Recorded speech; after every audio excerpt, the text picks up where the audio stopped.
Jillian Ward, may napili na kaya sa kanyang mga leading man sa abot kamay na pangarap? Tunghayan sa report.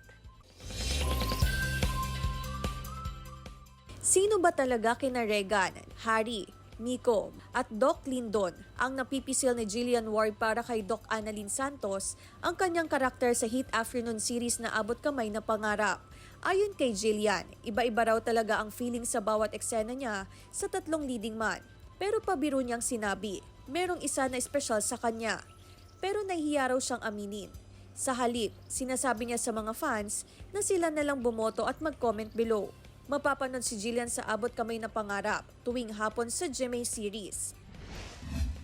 Trending din ngayon sa social media ang eksena sa Royal Blood, kung saan ibinunyag ang pagkakalbo ni Margaret na ginagampanan ni Rian Ramos dahil sa sakit na alopecia. Sa loob lang ng 2 oras, umabot na sa 4.5 million views ang tagpong ito.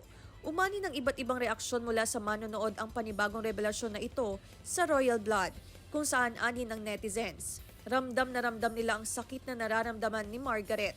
Claire Lacanilaw para sa Mornings with GMA Regional TV.